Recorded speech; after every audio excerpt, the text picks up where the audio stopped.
She's the head of IVF laboratory at the Radboud University Medical Center, and she's the author of over 64 publications in peer review.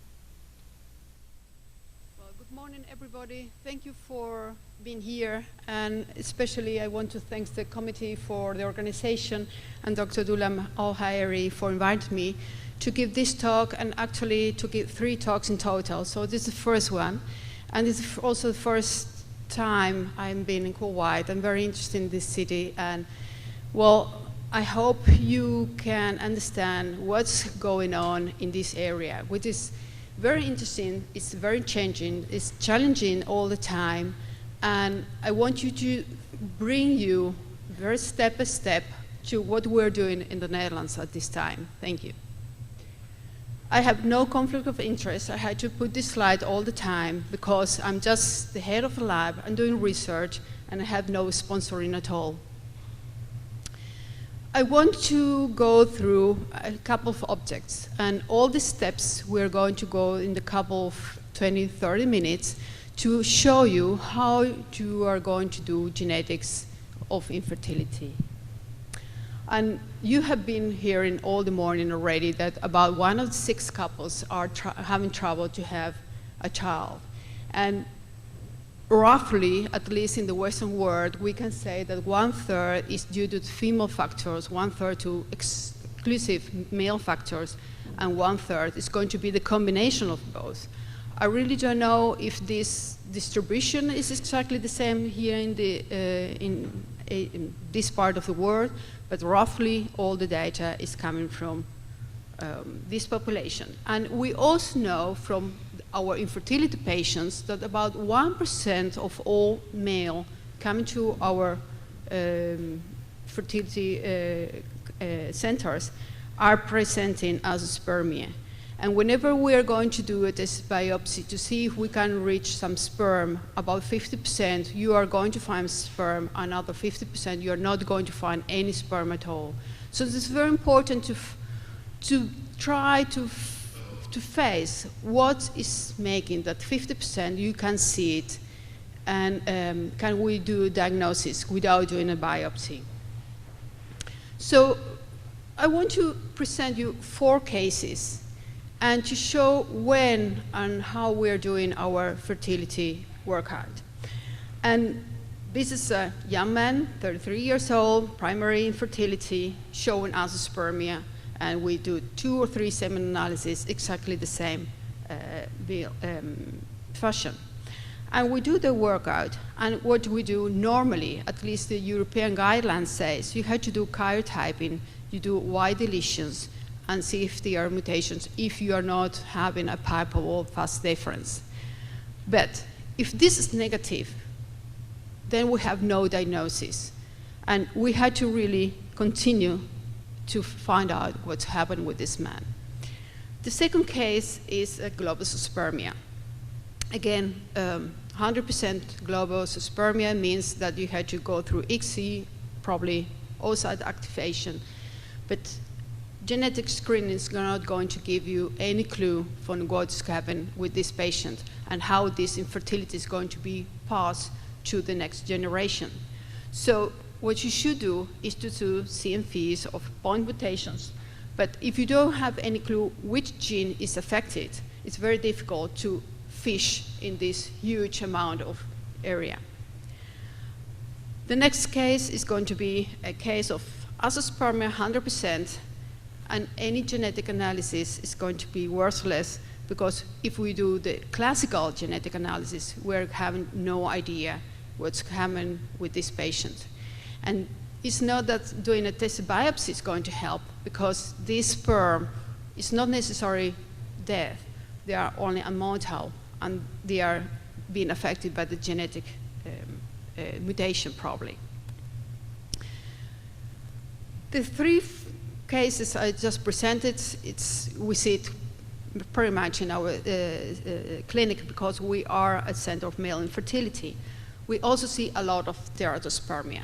And whenever we have sperm showing a lot of different morphology, in different ways. We have no clue at all what's happening. We know there's something going on that makes the sperm not to develop and not to mature in the right way. But what is going on? And again, the clinical workout doing this classical stuff is not going to work at all, so you don't do it. Go back. 10% of our patients are presented as spermia or extreme spermatogenesis. And we know in roughly 20% of the cases, we are going to find a cause of it. But in 50 to 40%, we're not going to have any idea what's going on with these patients. So looking for translocations or looking for acetate deletions is not helping anymore. And we really had to understand where to look for. As idiopathic or not unknown infertility, it means that we still don't understand it, but it doesn't mean it's not there. So we had to go further. And the problem is spermatogenesis is probably one of the most interesting and more complicated and more time-consuming maturation of a cell. And it's not that it's one gene or it's one region or one part which is not working. We had to see the complex of this system and understanding that hundreds of genes are involved in these different levels. And whenever something is going wrong, we are going to see the consequences in the infertility or in the sperm, but it's not necessary that that's the origin of it. So if anything goes wrong with hormonal regulation, as we heard in the first talk, if we give only testosterone, it's going to induce very bad sperm, so don't do it. Whenever we think about spermatogenesis, our cells are going from diploid to haploid. These cells are going to meiosis, and meiosis is very complicated, and it's also a very crucial step in performing the right genetic competence of the sperm we're talking about. So if we understand all the pathways involved in this, then we understand where our problem may be caused. If we have, everything is all right, but we have problems in our receptors, and this is one very known one, we're going to produce all our hormones, we're going to produce our stem cells, but these stem cells are not going to develop because they are missing the clue of a good receptor. So think of all the steps which are involved in this very complicated area. And again, meiosis. Meiosis involves more than 100 genes, and if something goes wrong here, we are going to see that these sperm are not maturation, or if they are maturation, they are going to have a very large percentage of aneuploidies. And the last step, thinking about spermiogenesis. You had to think about the complicated stages whenever the histones, which are in the haploid round spermatids, are going to be exchanged for protamines. And if there's something wrong and these protamines are not very good packed, or we have less amount of protamines, then we're going to have a very bad condensed sperm. And this bad condensation of sperms are going to involve or are going to be more suitable for DNA damage. So everything is interconnected. And let's take step by step how to study this part. First of all, and it's very important, and you are mostly urologists, so think about to make a very good diagnosis. And we have been here in the morning how to do it. I'm going to refresh it very slowly, but think that you had to consider hormonal treatments, heat, fever, whatever. You had to understand how complex this process is, and that you cannot make the diagnosis only on one point, but consider all the stages. What is very interesting, and we are learning quite a lot whenever we have 100% teratospermia, especially in those cases whenever it's a monomorphologic stage, like globulospermia, very short tails, no heads or pinheads. So whenever we have one very specific type of morphology, it's going to be interesting because we know it's going to be genetic. And then we had to focus on what's the reason for it. Because it's injecting with ICSI this abnormal sperm is not going to have a normal fertile embryo. What we are doing at this moment, and we're working together with our Department of Genetics, is we are looking for these new genes, and looking for these new genes in our enormous complex system is really a very tough way. But I'm going to explain later how we're doing. Whenever you find a new gene, and daily, almost daily, we are going to have in the literature that some gene is correlated to the infertility, or those gene is found in one special family. It may be, but without the right validation of these genes in animal models, you are not going to be really assured that this gene is going to be the cause of the problem.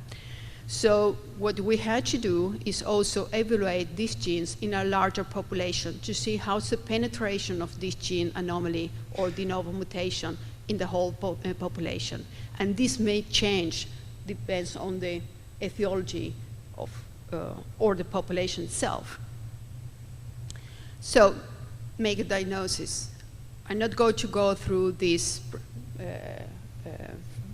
flow chart, but you understand. It's not pointer. I don't see the pointer.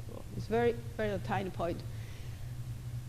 You had to consider many, many steps before making the diagnosis of azoospermia, obstructed azoospermia or not. And many times, in 20 years working on IVF and male infertility, there is a very small group which is absolutely obstructed azoospermia. There is a group of males which is absolutely non-obstructed azoospermia, but there's also a combination of both because of the very early obstruction of the azoospermia, like in CFTR cases of CFD.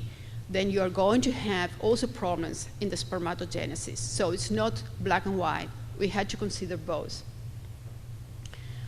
And what we consider also, and we have many, many patients coming from Syria at this moment looking for refugee in Holland. And we see that whenever consanguinity is in the family, we are going to have a lot more cases of male infertility. Consanguinity is not only infertility, it causes also a lot of intellectual problems. And in this paper I found from Pacetti, this is an Italian group, having a lot of couples and coming from different Asian and African countries. They show that in 64 consanguineous family, the percentage of infertility was very, very high. 2 of the 64 cases were azoospermic, and 17 were showing very special cases and how this entire sperm is affected. So be very much aware, and whenever you're making your workout with this patient in anamnesis, ask about the family bands and ask about that, because then you have to think about an homologous genetic abnormality. From the hundreds of genes we think they are involved in male infertility or in producing sperm, there are a couple of them which are proof they are really affected. But whenever you are going to test your patients only for these genes, you are not going to find most of the infertility.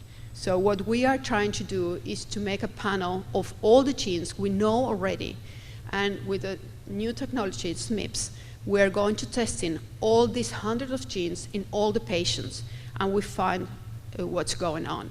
And with CFTR, which is, we know everybody, but there are more than 800 mutations. So if you are testing and you're not using the right panel of genetic testing for these patients, probably you're going to miss it, but it's there. So using the MIPS, you're going to use all the mutations at the same time. Also to take in account is that whenever we think about male infertility, almost everybody thinks about the Y chromosome. And of course, the Y chromosome have about 66 genes involved in spermatogenesis. But there are a lot of other chromosomes which are also having and producing or transcribing genes which are affecting the whole area of spermatogenesis, even in the X chromosome. So also coming from the women, you are going to have problems in fertility because of these affecting areas. And I put it here as an example of the genes we already know and which chromosome is affected in one or the other. So what about the specific phenotype? And we are learning quite a lot with a collaboration we have with Stefan Fifil in Strasbourg and with a collaboration we have in Argentina with Hector Chemes, because they were able to collect to get DNA of patients having a very specific sperm morphology. And because of that, we are trying to get the new genes affecting one or the other. But whenever you don't have consanguinity families, and whenever you have a very special sperm morphology, you can also think about de novo mutations. And what does a novel mutation means? It means that the father and the mother, they are not affected, but the child is affected and is different. And should be, or can be, only one small mutation in one gene that makes that this protein is going to be transcribed, or that you have different types of deletions which are going to affect fertility as well. So whenever we find out which gene is affected, it's easy, because then you can use, depends what you're looking for karyotyping or PCR or Sanger sequencing. But whenever you don't know or you don't have any clue, then you have to go and look for new genes. And the new genes, well, in our cases, we do it in quite large study with azoospermia due to Sertoli cell only or maturation arrays. But we had a very large discussions about thinking for, should we concentrate in the exomes or should we concentrate in the introns or the whole genome at all? Because exomes, which is the part of transcribing our genes, is only 1.5 of all whole genome. It's very important, because if there's some affection of something's affected there, it's going to be a large consequence. But we know our genome is a lot bigger than that. And the only thing which is going to determine to use one or other technology is how to interpret data. Imagine how much data is coming from the whole genome sequencing, and then you have to understand what is meaning and what is the normal variation in our population. So basically, both technologies are more or less the same. It's only the amount of data which is going to change and going to make more difficult to analyze a whole genome than an exome.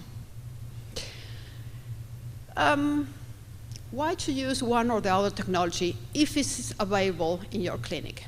You may say that classical tests are easy or less expensive. Nowadays, the cost of whole genome sequencing is dropping enormously.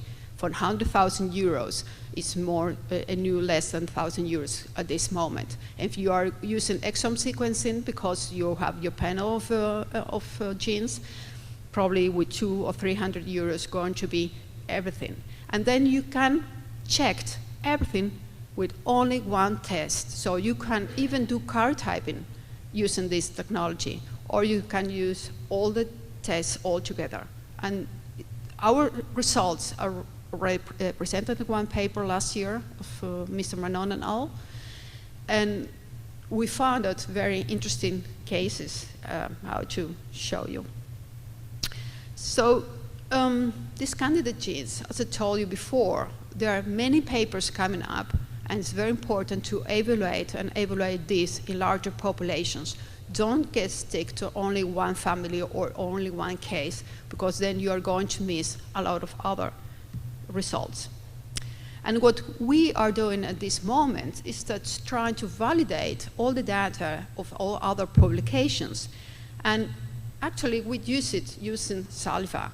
We don't use a sperm analysis, we don't use blood, just in YouTube, you get your DNA and you do the sequencing, which is going to be really a change in diagnosis. So probably in the future, our patients are going to come, we're going to have a counseling, and they're going to produce some saliva, and then they are going to have their diagnosis, and then we are going to understand what's the best treatment for them.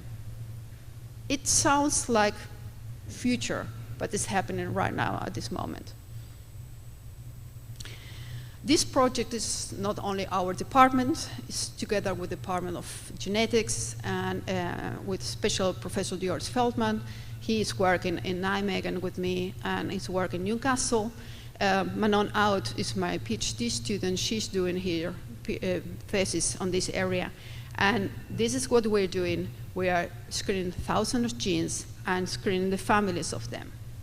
I'm getting out of time, I guess. 5 minutes?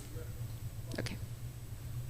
So when we think about congenital malformations and consanguineal families, we had to think about regions and areas, and that sometimes is also related to maternal and paternal ages, which is going to increase the number of mutations.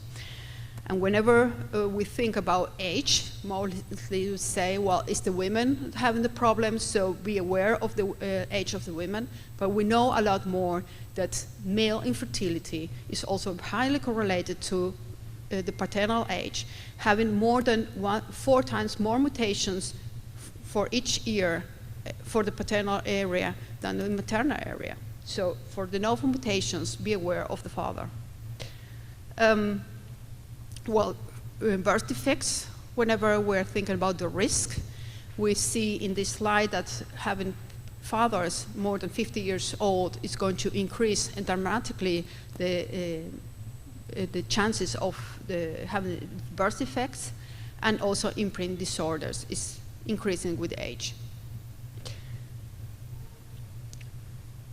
CFDG gene, I already told you, more than 800 mutations. Normally in our normal panels, we checked about 30, 35, and depends on the area in the world which panel you're going to use. But with this technology I just presented you, you can do all mutations all together. So you are not going to miss your cases. Same with this, and because of the time, I had to run on the presentation. So what we're doing is we're facing now with really big data. All genome data is coming, and we had to understand how to use it, and what that means, and how is the penetration in the population. It's going to take a couple of years to find out, but we are on the right way, so be aware of what people are doing in this area. So at the beginning, I started saying that about 50% of the cases, we still don't know what's happening. It's idiopathic. I think it's not idiopathic, it's just we still don't understand it. Hope to do it in 10 years more. To use this test is going to help us in diagnosis, to help us to decide which is the best treatment. Can we treat this patient at home or not? And I'm not even thinking about CRISPR-Cas9, but maybe it's going to be part of the future, and given the right genetic counseling. So this is going to happen before the patients go to any treatment at all. This is our consortium study, working especially with the Department of Genetics, mainly with Manon and Joris. And these are the centers in the world already collaborating with us in this huge study. And finally, I want to show you the university where I work and spend many, many hours. It's the University of Nijmegen in the eastern part of the country, next to the border of Germany. Thank you.